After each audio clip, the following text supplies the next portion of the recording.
carbon market allows companies and governments to sell and buy carbon credits, which equates a ton of carbon or other greenhouse emissions removed from the atmosphere. One carbon credit is equal to a ton of carbon dioxide removed from the atmosphere. So currently 326 million Africans are food insecure. And in Tanzania, 2 out of 30 children every day go to sleep with a hungry stomach. So my name is Ahmednoor, founder of Hifadhi Carbon, and we have a mission to fight climate change, to restore degraded land, and to empower smallholder farmers in Tanzania. So Olumisambu is 70 kilometers from Namanga, which is near the Tanzania-Kenya border, and it is 25 kilometers from Arusha, which is the second biggest city in terms of GDP in Tanzania. So I'll give a short story about Joseph. Joseph has lived in Olumisambu all his life. Joseph, 35 years ago, went to a school called Olumisambu Primary School. Joseph is now the chairman of the leading party in Tanzania called CCM in Olumisambu. So 35 years ago, when he was a student at Olumisambu Primary School, everyone used to have free lunch.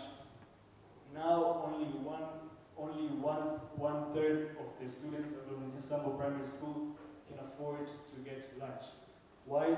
Because 35 years ago, they used to farm in the school's compound.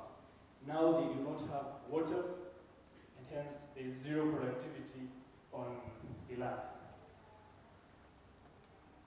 So Olumisambu was traditionally a very green area, but right now there's a lot of cutting of trees, and there's a lot of free land, but because every day and every year the thing that is planted there is just beans and maize, there's a lot of soil erosion and nutrient depletion in the area. The other thing is that farmers lack adequate resources and tools for sustainable agricultural practices. So what do we want to help? Number one, sustainable agroforestry systems. Every farmer that has, let's say, 1 hectare of land will be helped by us to gain and implement sustainable agroforestry systems. How? A farmer has 1 hectare of land. Will help them plant trees that are fruit trees. Will help them plant, what are these called? Fruit trees. Will help them plant shrubs. Will help them with crop rotation, and we will help them with the whole training and resources on them. The other thing is that, which is the biggest thing to them, is that we will introduce them to climate financing, whereby 25% of the carbon revenue will go to them. So we intend to implement the project in 20 years, whereby the farmers will get the carbon profits each year for 20 years. We'll implement it for 4 years. 3 years is, after every 3 years, we will verify the carbon credits, and 25% of the revenue will go to the farmers. So our pilot project, we are planning to work on 1,000 hectares, and it will be with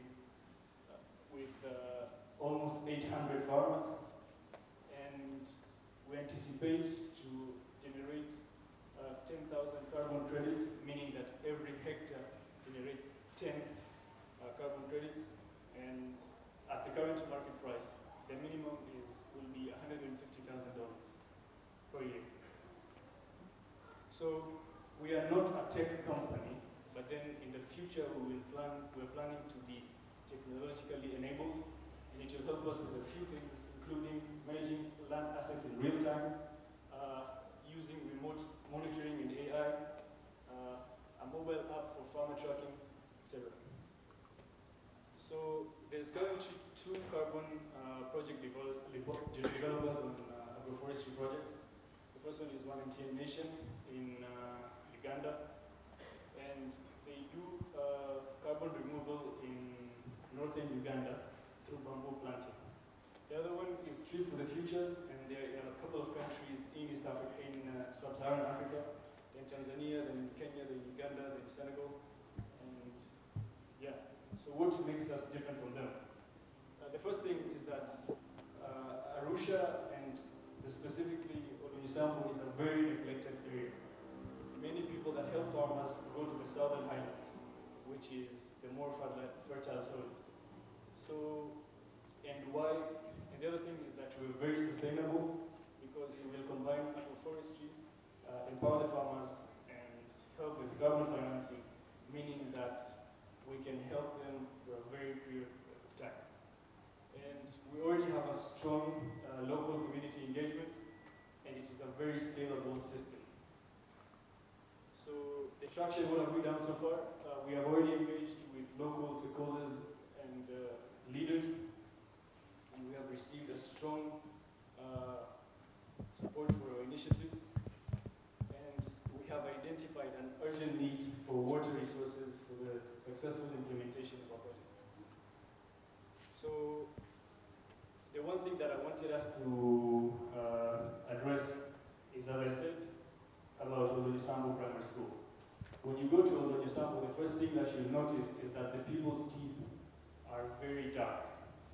And it's because of the presence of fluoride. So when you go to Olumisambo and you talk to the local people there, they'll tell you that their children have bone deformation.